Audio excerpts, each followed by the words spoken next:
we made 8 mil in 1 year. And this was like, I think 2002. So 2002, 8 mil, great year, great year. And I got to the end of the year and I was broke. And all of this money had been coming in. I hadn't been looking at my bottom line. I'd been looking at my top line. But one day he turned around to me when I was real young and he said, son, no one's ever drowned by falling in the water. They drowned by staying there. You need to stand out, and you can't stand out by first fitting in. Thank you so much for joining us. We're here today with Steve Sims, who is the co-founder of Sims Distillery.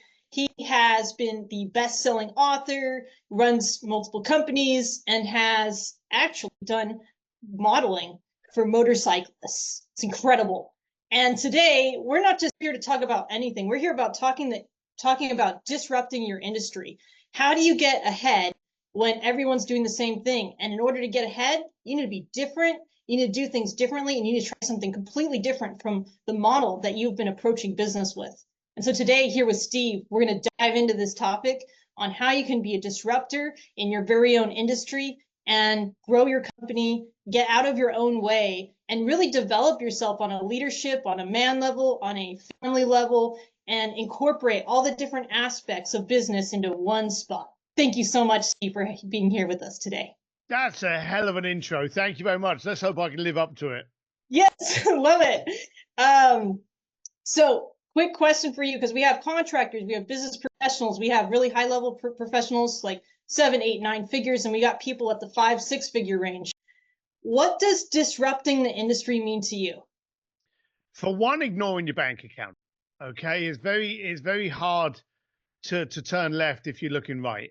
So if all of your focus is on your, and I know that sounds far easier than it is, and trust me, raised up as a bricklayer in East London, I know exactly what it's like to have to count the pennies.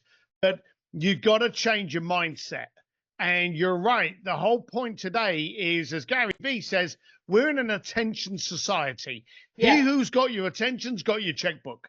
And so for you to get someone's attention, you need to stand out, and you can't stand out by first fitting in.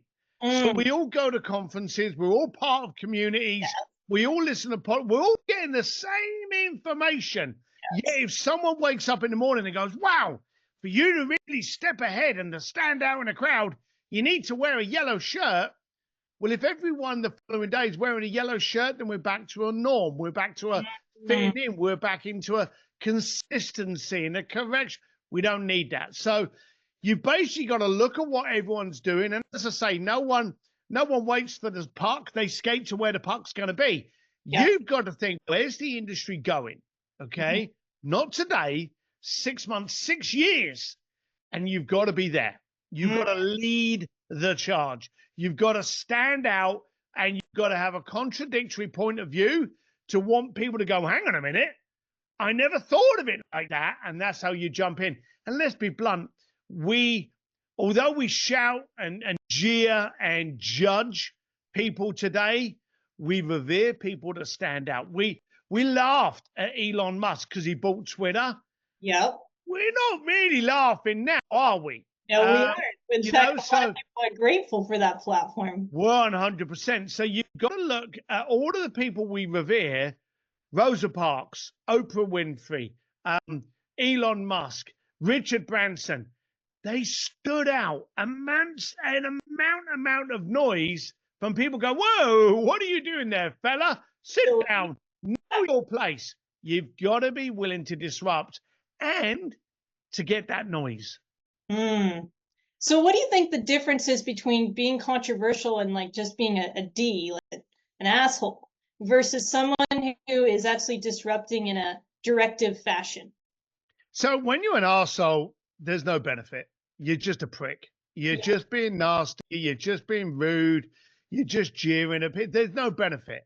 Yeah. When you're being disruptive and controversial and combative, there's a point. You know, there's a context. Hey, why are you doing that? We should be doing that. You're not being a prick. You're actually trying to get people to push themselves forward, escalate their standards, push them out of that comfort zone. And it's uncomfortable when you're pushed out of your comfort zone, and your comfort could be, I get my paycheck Friday. I pay my bills Saturday. I go to the pub Sunday. That's a comfort zone. Yeah. Comfort is cancer. And when you're challenged to push yourself out of it, even subconsciously, there's some resistance because better the devil you know. So Mhm. if the person's out there being a d-bag, then they're just going, you can't do that. They're only saying that because they're scared you're going to and show that they can't. So, Mhm. but when someone turns around, in fact, let me give you a perfect story about it. Please. Jay Abraham, have you come across him? Abraham, Jay not Abraham, that one, no. business icon, been around forever, older than dinosaurs. But he was the mentor to Tony Robbins, Damon John. He's a real serious dude. And I am blessed that he's a friend of mine and a neighbor. So one day I was working on a project and I thought, Jay's got loads of money. I'll go and get him to invest because I know he likes me. I know he'll be good. More than likely will invest. And I wrote this business plan. And I went down to Jay's house and I pitched him on this business plan. And I'm thinking, this is the first time I'd ever done a PowerPoint in my life. Yeah. Haven't done one since. And I went down there and it was like 60 something pages long. And I'm like, yeah, this is going to be great. And at the end of my pitch, at the end of something that I would have won an Oscar on Shark Tank for, I looked at Jay and I went, well, what do you think, Jay? You in? Knowing full well that he was going to say yes. And he just looked at me and started rubbing his chin. And I started to feel weak. I started to feel as though I was losing it. And I went, what's wrong? And he said, do you know, knowing you, knowing the connections, knowing your passion, knowing what you're possibly able to do, what your power can be, I was just expecting something more. And it hit me. We are controlled by those around us and we live to other people's standards. And those standards are sometimes that cancerous comfort. Mm. When you push yourself to dare to try, you can't fail. I believe in education. I call it education, including ugly education. That shit that goes wrong, that you went, that went wrong. It didn't go wrong. It just taught you how to do things badly. You know, you now know I don't do that because that doesn't work. That's called an education. It's what I call ugly education. So if you can learn to call it ugly education rather than failure, Yeah. you suddenly start going, hang on, I just got educated more. Yeah. And I had done that when I was with Jay. I realized I'd sold myself short. I had sold myself on other people's potential, not me. Ah. And Jay challenged me for more. I actually went away, true story. We went away, we looked at that business plan. I think on the second or third page, there was something there. We found an affiliate that was actually already doing it, and we sold them the concept. And we got like a 25% piece of this idea for just like page 3 of a 60 page. We made all our money. I didn't need an investor. I didn't need a bloody great business plan. I just needed to put myself out there a bit more and find someone that could accept that challenge. And we did. Mm. I love that you brought this up because, like, your business plan is always evolving, right? But when you can get in front of an investor or in front of someone that really knows you and's got your back and knows your potential and is like willing and able to say, hey, like that's like such a small percentage of your percentage. Let's find the bigger piece. Yeah. You know, to have that sounding board is incredible. And I think a lot of people don't have that. But that's their fault. Yeah. And that sounds very, very horrible. But the trouble is, how many times do you speak to someone and you go, who's that group around you? Oh, I've known these people for years. Yeah. Well, just because you've known them for years doesn't mean they're good for you. Mm-hmm. You know, cancer sticks here. So you've got to really look at what's raising my A game. If I want to be an A player, am I hanging around with an A team? Right. Am I hanging around? And that's actually, we spoke about this distillery off the call one day, but it's one of the reasons we needed to be in a better room. Yeah. And we needed to find people around us that didn't cheer us. They weren't going, oh, well done, Steve, you're great. They were like, well, why can't you? You know, Why aren't you going for? We needed people to push us. Pick your And there's a lot of people out there that have got that group around them, and they're the wrong group. And you are the sum of the community that challenges you. You are. You really are a sum of your 5 to 10 people you surround yourself with. Yep. And the subconscious doesn't recognize, it doesn't distinguish information. All of it goes into your subconscious. Oh, yeah. And it's the classic. If you tell yourself that you can't, you're right. That one too. Gosh. Wow. And that story you told me is just, that's an incredible illustration of disrupting the industry, because it wasn't the 60-page document, it was just page 3. It was page 3. Yeah. Yeah. I had overshot and I had settled. And if anything, the other pages just diluted what I was capable of. And thankfully, the room that I was in, i.e. Jay's front room, he was smart enough, sharp enough, and willing enough to challenge me to be better by doing less. And that's usually the problem. We try to be a million solutions rather than one. Yeah, resonate with that quite a bit. You know, it reminds me of someone coming to me and they have 15 different offers. And it's like, all right, well, which one are you focusing on? It's like, You also see this in the roofing industry where, you know, they start out with metal re-roof and they're so good at metal re-roofs. They're so good at that. And then they're like, well, I picked up siding and I picked up windows and I picked up cleaning the road, you know, the redway. And then you're like, okay, so what's your profit margins? How are you doing? It's like, well, you know, it's like these smaller projects are bringing in money, so it looks good on my bank account statement. Like, okay, but like, what about the bigger chunks? What about the high ticket? What about your metal re-roofs? And it turns out if you focus too much on the small things, you won't have energy for the big ticket items. And if you diversify too much in your business, and you don't have the proper team involved to create, you know, its own separate department, you just completely, there's too much stuff. Yeah. It's a case of when you try to capture everyone, you capture no one. So when you try to capture all of the business, how much is it costing you to do so? Yeah. Now, question for you. I know you're a very high level business professional over that way. How do you calculate the cost of that net? So I class it on my stress level. Okay. Yeah. And how much stress is it going to take me to do X? And is the capital worth it? I remember when I was running a business many years ago, we made 8 million in 1 year. And this was like, I think 2002. So 2002, 8 mil, great year, great year. And I got to the end of the year and I was broke. And all of this money had been coming in. I hadn't been looking at my bottom line. I'd been looking at my top line. I'd been looking at the money coming in. I hadn't been looking at where it sat, went out, what it was costing me. And I realized I had paid over $8 million that year to be in business.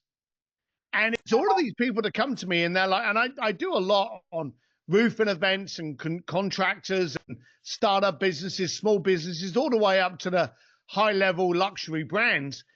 But the question mark is never how much money you make in a year, how much money you're keeping. And that's the important number. And you're keeping that amount of money. And how much is it costing you internally to keep that money? And one of those ways that we actually create that toxicity is to actually have horrible clients. Our marketing, our branding, our toning, our adverts are attracting horrible clients. And we're making money coming in. We're actually keeping good margins. But my God, each night you're on the booze because you're dealing with people you don't ever want to get a phone call from. Wow. So how much is it costing you to earn that business? Wow. Oh my gosh. I knew you had a good answer when I asked that question. And I am blown away because I don't think people realize that the level of stress, not just the profit margins, but the level of stress to go home each night and thinking about work because it just pissed you off. Oh, yeah. Yeah, and you can't have a good conversation. A friend of mine, Chris Voss, turns around. He said that a toxic client costs you 5 good ones. Mm, Because when you've got a client that you don't like, and I remember this happening, so I can give you the visual and the accuracy. yes, please. I was actually having a conversation with a client I didn't like that was making me a lot of money, which Mm, are always the worst clients. Okay. Because you can't get rid of them because you're making lots of money. You don't realize by getting rid of them, you make way for more good clients. yeah. But I had this client and I was stuck in my way that no, I'm making money. I'll put up with it. And I was making money and I was talking to this client and I didn't want to be talking with him. And in the end, we hung up. Okay, not badly, just ended up the conversation. I'm like, oh God, I hate that man. And my wife phoned and I saw it was Claire. So I answered the phone and I went, yeah, what is it? Because I was shitty from the prior conversation. Yeah, you carried that over. I carried it over and she said, you don't talk to me like that. And she hung up on me. And I thought to myself, hang on a minute. This guy has just made me speak badly to the only person that's got my back. Yeah. And I phoned her up and I said, look, we'll have a conversation about it tonight. I apologize. Not now will we converse, but when we get her. And I told her about this client. She said that that client is costing you others because without you realizing it. Now, that was someone that would stand up to me. But how many times you talk to someone, you're not having a good conversation, you hang up, you take on another lead, another prospect, and you're giving them attitude. You don't think you are, but you're being a bit short and snappy on them. These could be your golden clients, but because that one was the prick, you think this one's going to be a prick, and you start acting this. And Yeah. you kill the lead, and you wonder, well, why aren't those leads coming through? Because you just killed them. So you've really got to look internally, and that's not just with your clients; it's with your circle. Yeah. Are there people that are in your world that really shouldn't, but because they've been there forever, they get to stay? These aren't the best people. And I'm telling you quite openly, that could even be your family. My mum was incredibly toxic to my growth until I had to disconnect. My cousins. I remember going to an event once, and I've worked with Elon Musk, Elton John, I've worked with some big names. I went back to England. I live in LA. My mum's kind of like, oh, my son, he's and she's showing off. And all of a sudden, I get, hey, your cousin's having a problem with his business. Family, help him out. All right, be glad to. So I sit down with my cousin, what's your problem? I got this. And I'm looking at stuff and I'm like, hang on, you're doing this, you shouldn't be doing that. You don't know how to be doing it. So therefore you're doing it badly. You don't focus on your weaknesses. Otherwise you end up with some really strong weaknesses. Mm, And I said to him, I said, look, I know what you need. Your family. So when I get back to LA, I'm going to send you over the Calendly link. We're going to set up some calls. I'm going to jump on him. I jumped on a couple of calls with him. Then I brought some tactical people into the conversation to help redesign what he was doing. And he had a construction business and they jumped in, and I had some advertising people. I had some SEO people. I had some infrastructure people within how to write out his bookkeeping. And we came in and we worked with him for probably, I think, 2.5 months. Okay. And then I was like, right, you're going to need to keep us pegged on what you've actually done, what you've actually actioned, so that we can do a review in 6 months' time. So we had it set in the calendar. One of my team reached out in 6 months' time. No. He didn't want to book the call. Okay, fair enough. Then, at the end of the year, hey, how have you been doing? Oh, I don't want to book a call. I'm busy. Great. And we're all sitting there going, he's actioned it. He's now very, very busy. Good for him. Our job's done.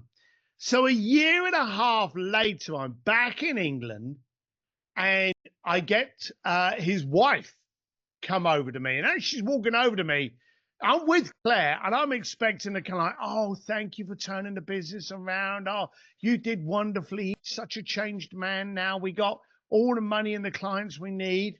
She came over and she went, I'm sorry, I'm a little bit embarrassed, but could you chat with him? And I'm like, on what? On his business. What about it? We had all of this. yeah, yeah, he got distracted. So he really needs to start doing that. And so I spoke to him and I said, what did you do? What didn't you do? And he said, I didn't do any of it. And I charge my clients a lot of money. And one of the reasons I charge is this: if you pay attention. Okay. So that was the key thing there. He wasn't paying, therefore he didn't pay attention. Therefore he didn't action it. He didn't do anything. It's wild. And so I said to him, I said, I'm not doing it. I'm not going to have a conversation with you. You had not only me, but four of my team on your case. Here's the thing. I'll give you a discount, but you're going to pay to get us back into your operation. And I forget what it was at the time, but I gave him a 50% discount because I knew what I needed was I needed him to be uncomfortable enough to need the whatever he was spending money on to work. Yeah. And all the time he was not spending any money, he wasn't seeing any value. Mm-hmm. And so I said to him, I'll give you a 50% discount because I know your situation, but you're going to pay to get me on the phone. Do you know he went back and started bad-mouthing me? I was so up myself. I was trying to charge the family for my advice. He never once mentioned that we worked his program for 3 months with my team. He just wanted to come up with an excuse to make him not look stupid. Mm. Wow. So it can be your family, it can be your friends, it can be those closest to you that are actually the weights that are holding you down. Mm. Yeah, there's this great saying that, in order for the hot air balloon to fly, you got to cut the sandbags. Yeah, yeah. If you leave one hanging, you're not floating up very high, very fast. Problems probably been created by you and who you've attached yourself to. Yeah. So, wow. And that brings up another interesting topic because it's interesting how perceived value changes someone's level of action taking on it. Mm. And I think one thing that a lot of people get mixed up on and tripped up over is, do I charge my family? Or do I charge my family if, they need a job done? And a lot of them just say, I don't work with family. They can go get their own person to do it because they're just worried that it'll ruin the relationship. Even like, I don't do my brother's roof. Like I've heard that before from roofers is like, I don't do my brother's roof. He can get his own person. I just don't want to ruin that relationship. What do you have to say on that kind of situation? So I have some other family members that I pay to do work for me. Okay. Because I want the definition, and you can actually divide family and business. Okay. And there's that also kind of thing, and it should be this way. If I'm getting my brother-in-law to do my car, then I'm having him doing it because I think he's the best person for the job. And on top of that, because he's a family member, he's going to pay a little bit more attention to it because he knows I'm driving that car over to his house on Christmas. Right. And that's the same thing with me. Like I had a family member wanted to go to one of my speaking events, and I went, great, it's $2,000. There is an upgrade ticket, but don't worry about the upgrade. You pay for the ticket and I'll organize your upgrade. And I charge them to come. Because again, I know once he's engaged, once he's connected to I've paid for that ticket, he's going to be seeking and demanding value. And then my commitment needs to be, he needs to get the value out of that ticket. Exactly. So I don't think it's a bad thing. I think you've just got to define the rules and regulations at the beginning. Hey, I want to do this with you because you're the best person for my job. And I believe by engaging you, I'm also going to get a couple of millimeters of extra attention out of it. Am I right? Am I wrong? And it's at that point in time that they turn around and go, ugh. Now, that being said, there are people within my family and my friends that I wouldn't do business with because I don't think their standards are the same as mine. Mm. And that's also something very important. You've got to start judging other people's standards and are they at your level? I like that. Yeah, I talk a lot about standards and core values. And what do you think your top 5 core values are, or what do you seek out in an ideal customer that you would work, let's say, 10 to 15 years with potentially? I want them pissed off, okay? Because people that are pissed off don't settle. Mm, People that kind of look at the car that's a bit bad and it's got a bad paint job. Like if I see someone turn up and I'm talking to them and they've got, and I know it sounds silly, but a scuffed up pair of shoes, or they've got a frayed jacket, or they're using a pen that they chewed the top. We don't have to have a conversation. You're not for me. Okay. mm, I need to make sure that whatever you do, how you do one thing is how you do everything. The standards you have for one thing are the standards you have for everything. So if your standards to come and have a conversation with me and you've got a chewed up Bic, I don't care that you've got a Cartier. I just care that you've got a Bic pen. I don't care if you've got a pencil. But if it's chewed, then that's leading me to another assumption. right. So I need your standards to be absolutely everything on the lowest liability points of your life in order for us to be able to increase them in the highest liability points. Mm, So I want them aggravated, because aggravation means that they're going to do something about it. I need them to be focused on the standards that they can control. right. And then I want them to be curious. You know, what you say you're aggravated about, why do you think you deserve more? You know, why is it out there? And why can't it work on this? I do all of this work and I'm not getting this, and I want to be doing that, but this is great. I've got the momentum. It's just been going in the wrong avenues. Yeah. I've got the aggravation. Good. I've got the momentum that you are actually doing stuff.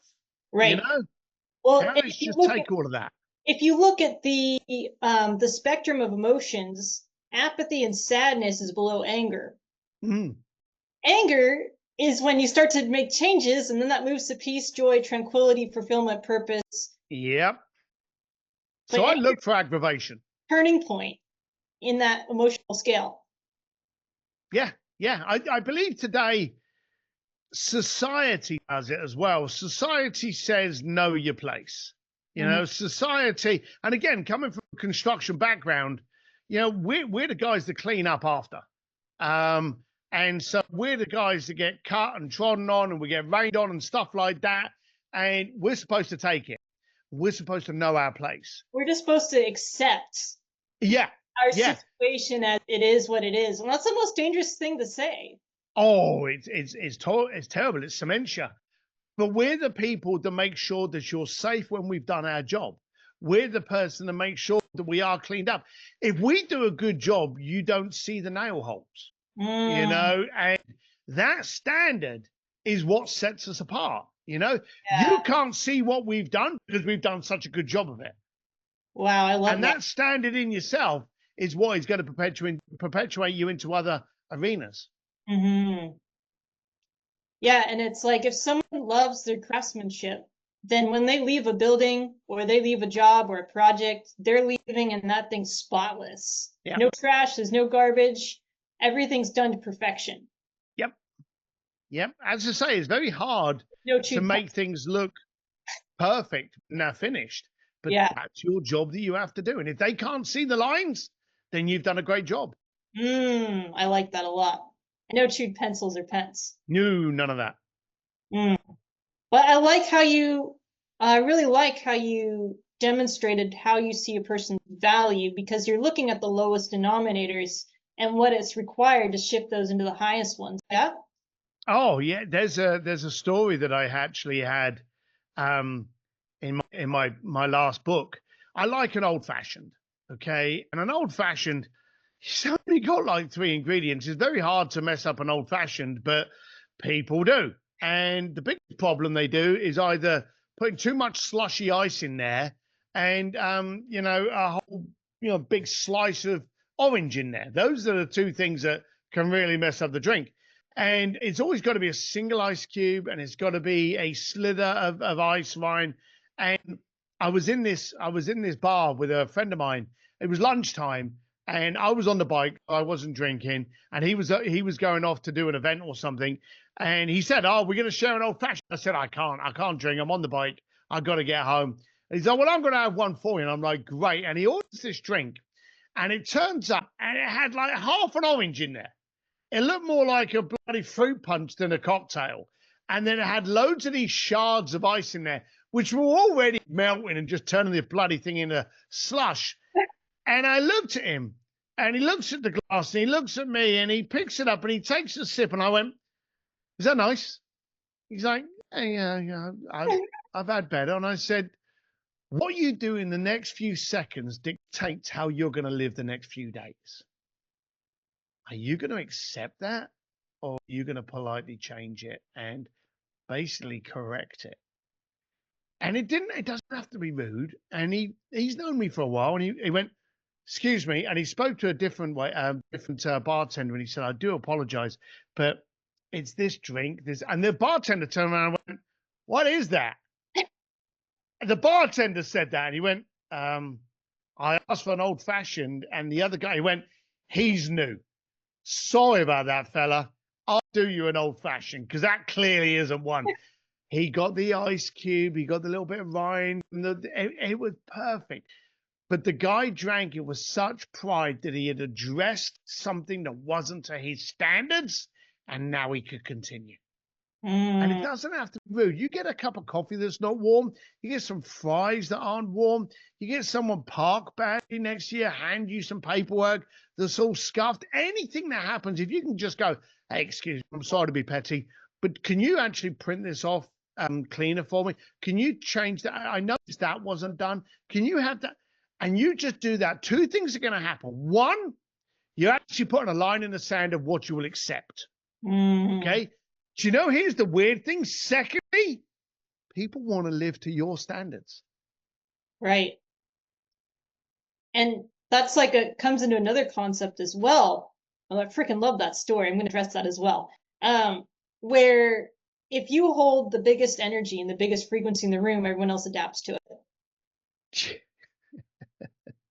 Right? So if you have the biggest energy, like Grant Cardone, you're on stage, you're like this, everyone has to match that energy. So the highest frequency, the strongest frequency wins, right?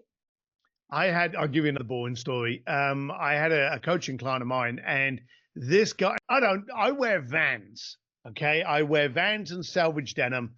I'm pretty, rough on my jeans and my sneakers. So that's what I wear, all the time. And I like it. It's kind of my uniform. But a coaching client of mine, he loves high-end sneakers. And so he would be like, the only sneakers I know are because of him. He's like Off-White, and these are Amiris, and these are collaboration Nikes, and he knows all of these sneakers that I have absolutely no idea. And these are thousands of dollars for a pair of sneakers. Now, when he comes over for our coaching meetings, or when we go to events, or when we meet up for some of my events, he's always looking sharp, and he's wearing these sneakers. And I'm like, "So what are they now?" And he's like, "Oh, these are so and so." And he's very proud in telling me what they are. And that's great. So I had a stopover a while ago in Seattle, and he lives in Seattle. So I had this stopover, and he's like, "Look, I don't know if you want him, Steve, but it's only a corner pub, but I meet my boys on this night. If you're having a stopover, I don't know if you want to pop in for a drink." And I went, "Do you know, I'd love to. I'd love to see who you associate with. I'd love to see your world. I'm only there for a few hours of spare time, but yeah, let's have a pint." So I get a cab over, and I get to this bar, and I go into this bar, and we order a cup of tea, and it's just a corner bar. Nothing fancy at all. Perfect. Corner bar. I pull in there, and I look down, and he's got these pair of Nikes on where one of the sides is so scuffed, it's about a millimeter off of showing his socks. And these Nikes look as though they've been through the ringer.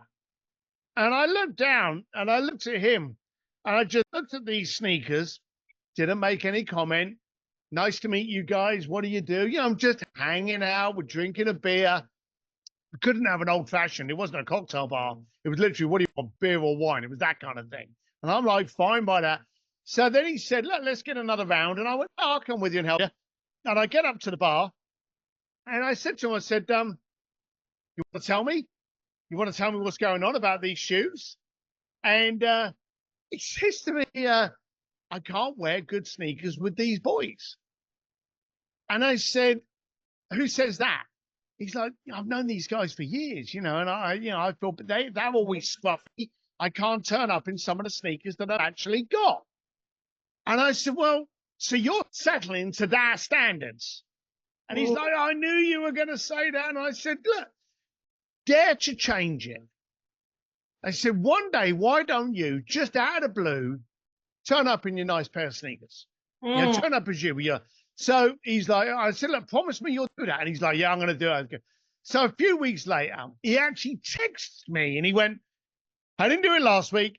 I didn't do it the week before. I'm putting you on alert. I'm doing it tonight. So he wore these pair of sneakers to this bar. And he said to me the following day, he said, I got the shit taken out of me for that night. They were like, what are they? Oh my God, look at her, you fancy schmancy. He said, I got the piece taken out of me all freaking night. Yeah. And then I woke up this morning to a text. Adam, where did you get those sneakers? And I phoned my mate up and we got chatting and he bought a pair of those sneakers. He said, so then the following week I went, I wore a new pair of my sneakers and my pal had wore a pair. So now that there's two of us, and they're like, what are you doing, boys? Where's it? And they're like, I got these things. He said, it's been about a month later. Two things have happened. One, we dress up pretty sharp now. Wow. Two, we're in a cocktail bar. We don't go to that pub anymore. He said, I can't believe it's been years. He said, and we sit in this wine bar now drinking cocktails going, well, that was a shithole. Why did we spend so many years in that? Everybody else is waiting for you to dictate the standards. A high tide rises all ships. So dare to challenge, to demand and want more. Wow. That is an amazing story. Like that amount of impact, and people don't realize the impact you have by holding a standard. They don't. When you do that, I'm assuming business goes better, relationships, dating goes better, like your whole life goes better, yeah? There's no downside. There's no doubt. And do you know the one thing that we haven't spoken about? Money. When you are focusing on your standards, your impact, the clients that you should be taking on rather than the ones you're getting, the relationships you're now happy because you're smiling with absolutely everyone. What is a byproduct of that? A better bank account. See, no one ever got slimmer by buying a diet book. They got slimmer by action in it. Yeah. And when you actually focus on a better life, better business, better relationships, better standards, the byproduct is a better bank account. It's kind of like, if you got a ship and it's got holes in it, it's going to be leaky. You're going to be losing money where you don't know where it is. It's not going to float very well. It's not going to go very fast. But once you start plugging those holes, and I think those holes are more like standards. Yeah. Then you actually start going somewhere and you're like, you know what? When I go downstairs down in the ship hold, there's no water in there. I don't have to get my feet wet anymore. This is incredible. Yep. And why didn't I do it earlier? That's the common thing that you always get. Why didn't I change earlier? Why didn't I start this earlier? That earlier could be today. Wow. So good. I don't have much words to describe what we just talked about. It's just fire. Good. It's in a bunch of California slang. So cool, dude. It doesn't sound so good when I say it, though. Oh, how do you say it? Well, I say cool, dude, and I sound stupid. All right, what about biker slang? You gotta get into your biker story a bit. No, you just go, that's how you communicate with other bikers. You just look at me and go, Yeah, like you do the nod, right? yeah, the nod, and that's it. And then you gotta do the gas pedal, right? And you do the head nod, right? Well, we don't have a gas pedal on a motorbike, but yes, we have a throttle, yeah. Pressing the throttle when I did this, yeah. There you go. So then you were doing, so you actually modeled for Ducati and Aprilia, and then you've had these businesses, and now you have this Sims Distillery where everything we're talking about now is like, these are all these principles, right? Holding high standards, Not just looking at your bank account, like who are you in relationship with? Like, what kind of clients are you bringing on? Are you in your head about things? Are you angry? And then like, are you angry enough to actually make the changes necessary to like get out of that situation? Um, so did being a biker have an effect on your mentality around business? I can take it one step further. Because God designed me to be big and ugly, I ended up working on the door as a bouncer of nightclubs. That gave me my Harvard degree in psychology. Mm, When you're stood on the door and you see people coming at you, you know whether they're in it for a good time, whether they're turning up for trouble. If you can control, and this takes us down to picking the good clients over just clients. If yeah. you can control who comes into your room, you can control all the problems that are inside it. So Mm, if you let these drunken bums come in that just want to punch up, in an hour's time, you've got to be going cleaning up it on the floor. So being the doorman taught me how to look at people, judge, understand, make certain assumptions, control my situation. And that actually was one of the stepping stones, but always focusing on the parameters. And those mm, parameters became my standard, what I would accept. I would accept someone being cheeky with me. I'd accept the first punch, but I wouldn't accept you manhandling a lady. I wouldn't accept you being disrespectful to somebody else. mm, So it actually taught me a lot of parameters of what I was willing to accept and what I wasn't. mm, And I think that's actually what helped me in business. And the funny thing is, you learn to know what people are really in it for. Um, and I think a lot of people need to go back to that understanding and again, it goes back to the kind of like the challenging and being an arsehole. It's the context of which you're actually communicating with someone. I right. remember when people would come to the door, I had this little game that I was playing. And bearing in mind, entrepreneurs, we see things differently, you Mm, know? And I had two other meatheads that used to work with me, and all they wanted to do was score the hottest girl that night and go home, with as little blood on their shirt as possible.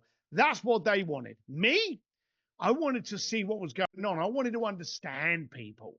And from the mm, front door of that nightclub, I literally had a pedestal of human interaction and psychology. I got to see how rich people handled each other and communicated, and people that pretended they're rich. Like you can see this now. You've got a guy that's just spanked his entire credit card for a new watch, and for no reason walks around just with one sleeve up, just so everybody notices it. But the ah, but the person that's got money, who's bought the watch for him, has got the watch covered up. yeah. There's always this classic line, are you driving the car or is the car driving you? Ooh. Are you trying to be someone you're not or what? And I remember as people would come up to the door, I'd be like, hello, ladies, are we celebrating a birthday tonight? I would just guess from the psychology and from the movement and the body language that they were celebrating something.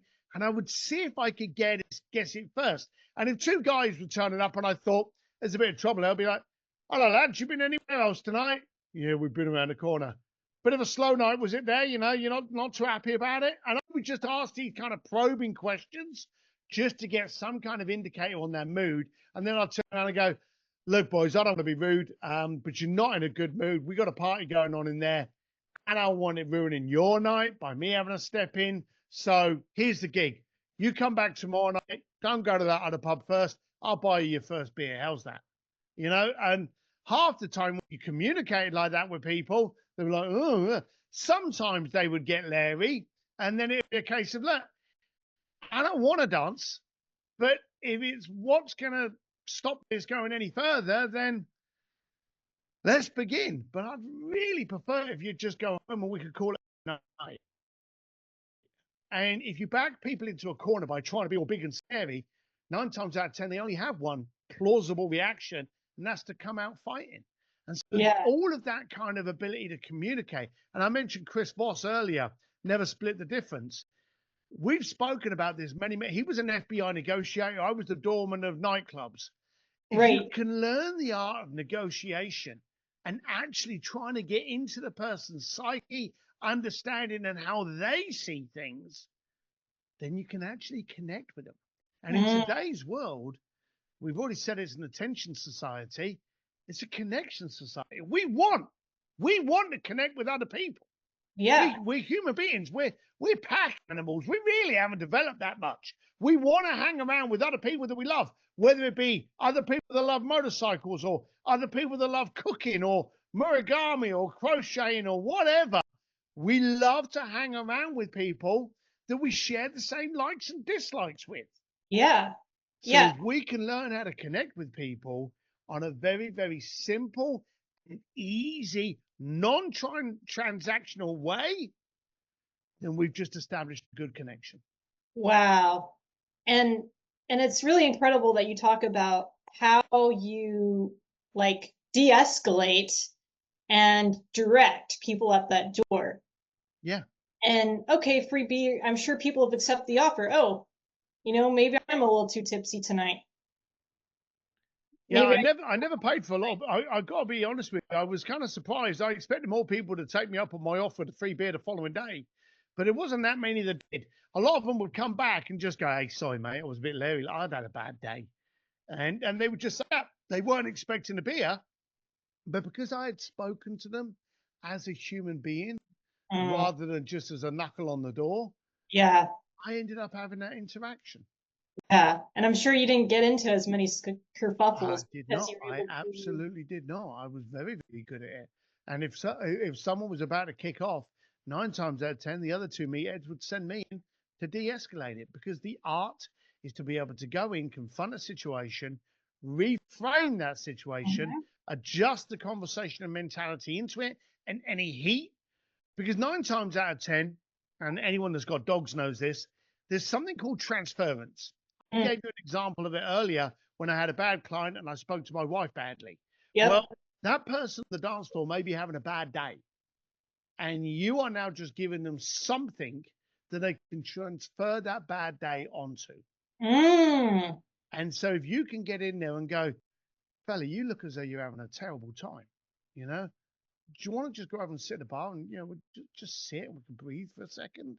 Just something like that. They'd be like, "Oh, why isn't he trying to punch me?" And the amount of times I would end up just walking someone off the door and just doing like an Oprah minute, just be sitting on a corner and say, "You having a bad day, fella? What's made it so bad?" And just talk to the person. wow. Wow, because bouncers, you see a bouncer, you're just expecting a door knock or someone to just pick you up and take you out of the club, but you're actually, hey, like, you're having a bad day, like you actually build a relationship. And I Yeah, think, you didn't want to. No one wins at a fight. I don't care if you're bloody Jackie Chan or Bruce Lee. You're going to get cut, slapped. Someone's going to slip one through and you're going to get a bruise. It's never fun. yeah, If you can just de escalate it and just look at the person as a human being, you don't want to hurt him. You don't want to hit him. You just want him to kind of like calm down a little bit right, right. until And it's too late and then you don't have any other option. right, I like what you said that you have to exhaust all your options first. But isn't that the same way within business?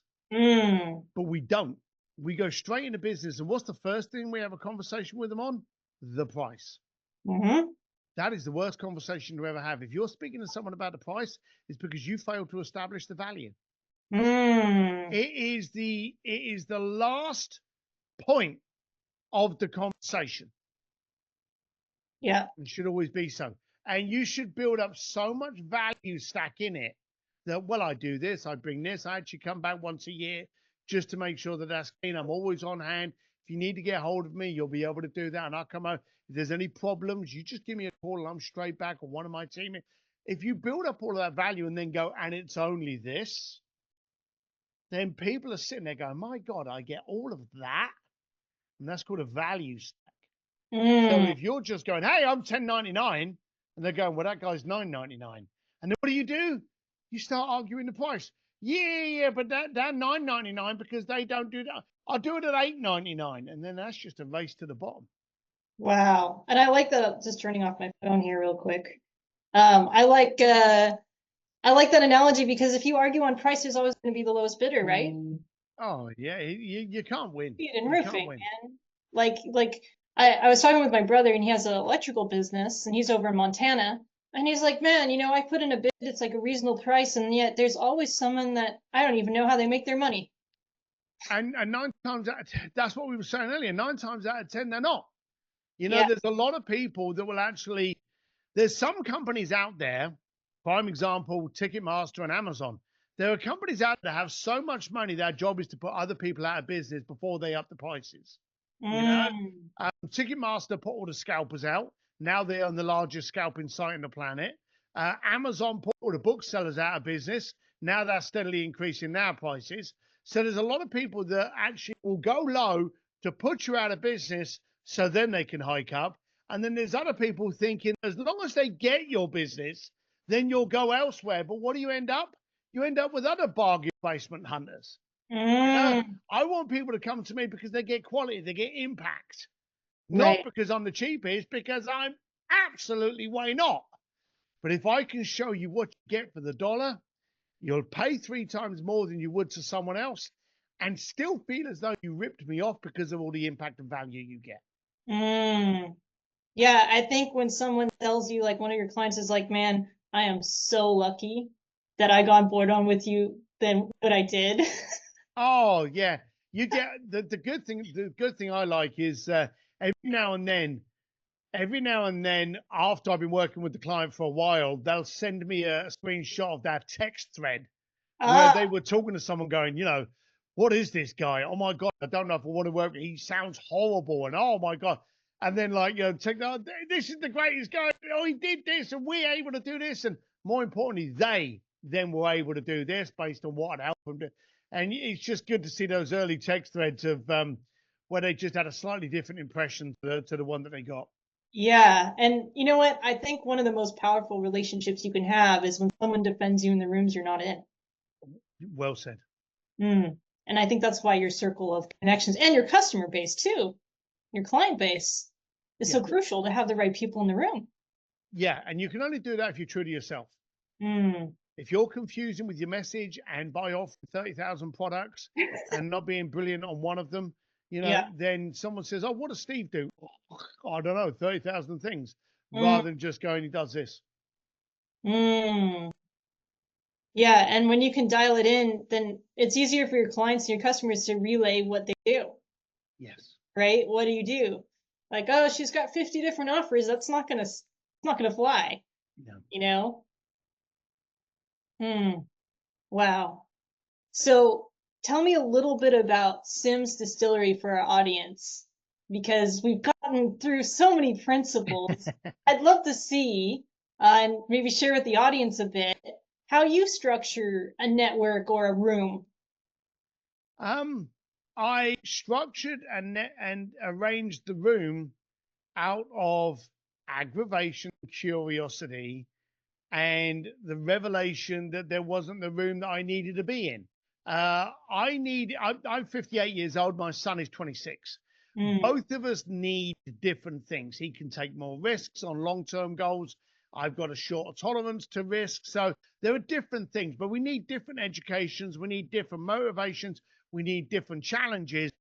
And we would go along into these masterminds. And I don't want to, this isn't anything to be proud of, but I've probably spent over $250,000 on masterminds over the last 4 or 5 years. Mm. And I can't say it's been a waste, but it's been ugly education to me. Okay. Because I The would go into a room that was program. brilliant on marketing, but then wouldn't tell me how to sell the business. Mm. Or I'd be in another room that would tell me how to sell my business, but not how to grow it. Ooh. And another one that would teach me how to do everything about my business, but not how to work less and therefore spend time with my family. So I noticed that there were so many masterminds, rooms, and communities that were single focused, Yeah. but none of them single focused on an entrepreneur's needs. And we need the screwdriver when we need the screwdriver and the hammer and the drill when we need those. We don't need the drill when we need a screwdriver. Right. So I was like, why aren't we getting everything? And so we literally put it out there. We literally said, I'm pissed off. I'm not finding a room that can actually give us the tools we need when we need them, and have a community to point us in the right direction of what tool we do need that Yeah. maybe we weren't even aware of. And we found a lot of people had the same problem. So we set up something called Sims Distillery, and we called it Distillery because A, I like an old fashioned, but we discovered that a distillery is you take all the raw ingredients and you Yeah. refine them into that most powerful proof. Mm. Okay. The highest level of alcohol by just refining and refining and purifying and and getting all the shit and toxins out of the way. We thought that's the entrepreneur. How Yeah. can we make you 99% proof? How can we take Woo! raw ingredients and make you make a powerful gold? And so we started bringing our friends in, and we brought Jim Quick, Jay Abraham, Roland Fraser, Jason Fladlin, Payback. The list is endless. My friends to come in to go, right, you're doing this, but you need to focus on this. You're doing that, it's great, but you need to shore yourself up on this. That's great, but let's make it bigger. And so we put a room together. We opened it up to 20 people. That went quick. I think we're at like about just under 70 members now. And we have regular weekly calls where we attack our acceptability and our standards. And we're there to disrupt what you're doing in order to stand out. And we want to dare to try. We want to dare to get that ugly education, which we can then share with others and go, do you know, I did this and this is what I learned out of it. And people can go, why don't you millimeter tweak that? You'll be Mm. amazing at how close you are to actually perfection when you can just keep refining your bad decisions. So Right. we built up Sims Distillery to be a community of people that are curiously aggravated and daring to demand more for themselves. Wow.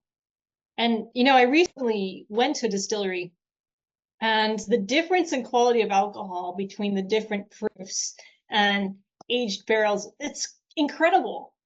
And I'm not really like one that goes out and drinks alcohol. It's never been my lifestyle. I've been kind of more of a personal trainer, fitness buff, like green juices.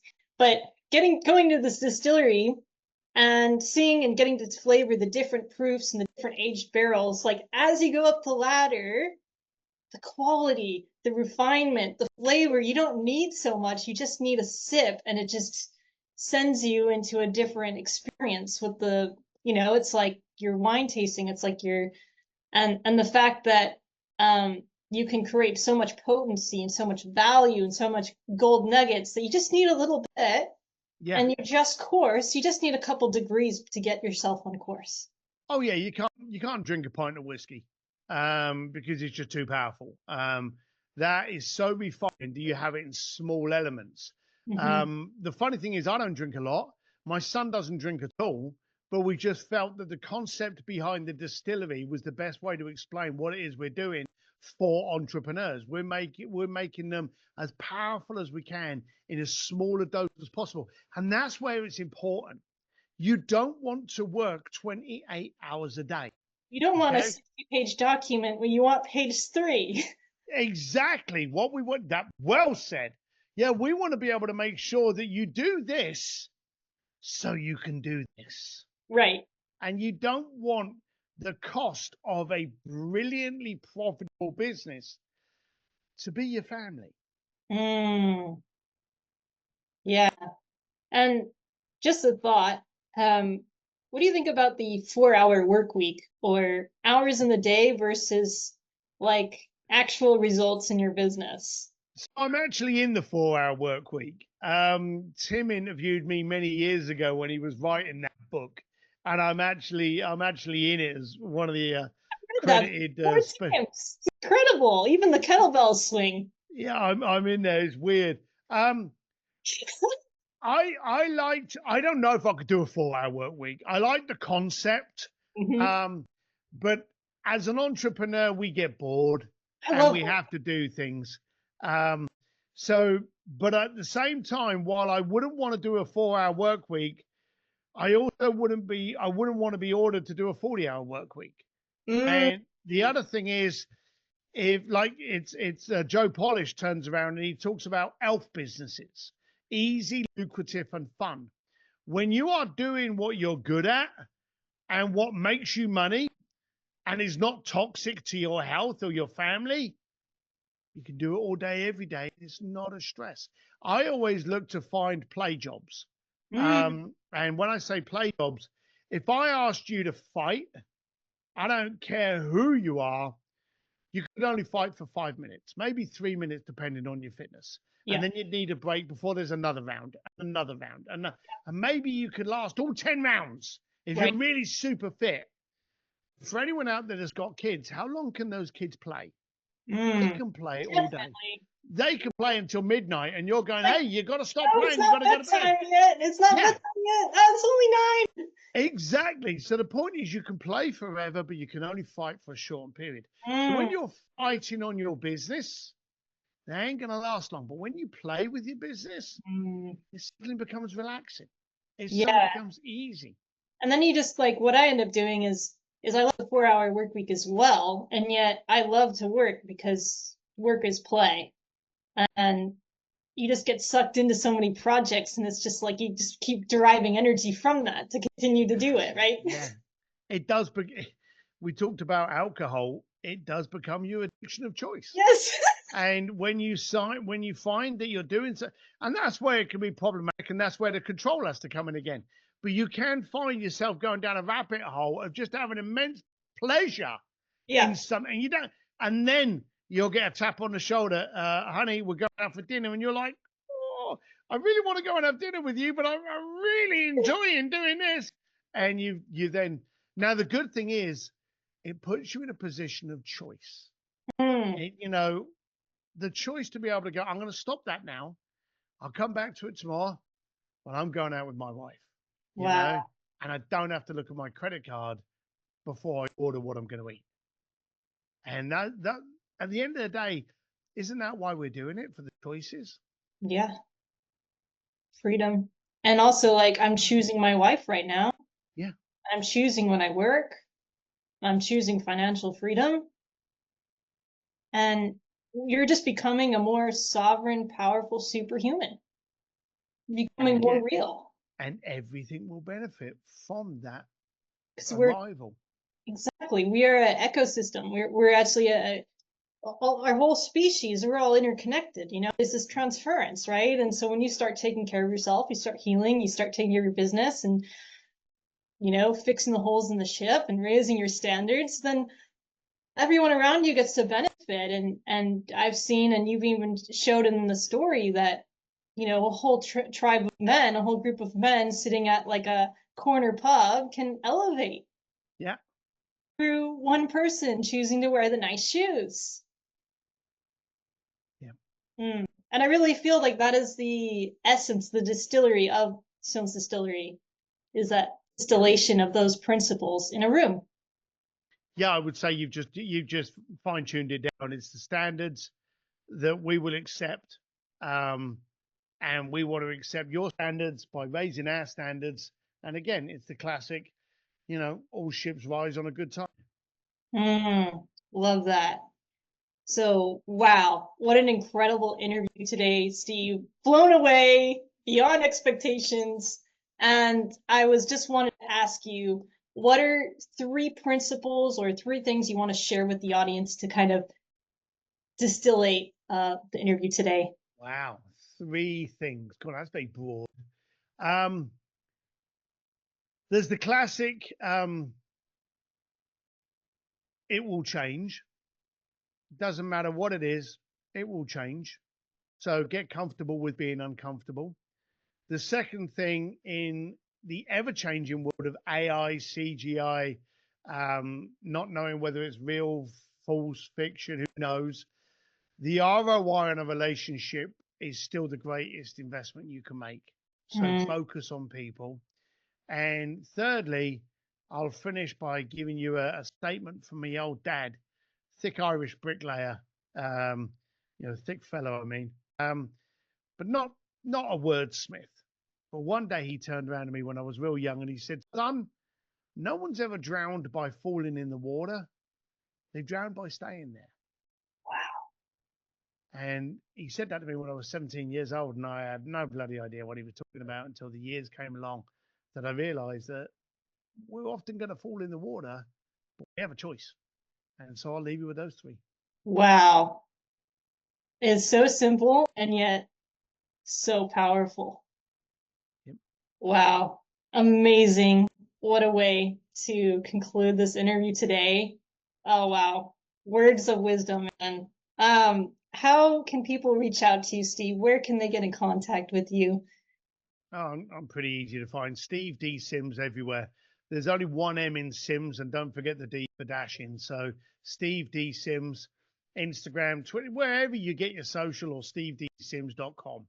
Love it. Love it. And I'll put those details down below. Thank you guys so much for tuning in, listening to Steve, and we will be doing more in the future. So stay tuned. Thank you and have an amazing day, everyone. Bye for now.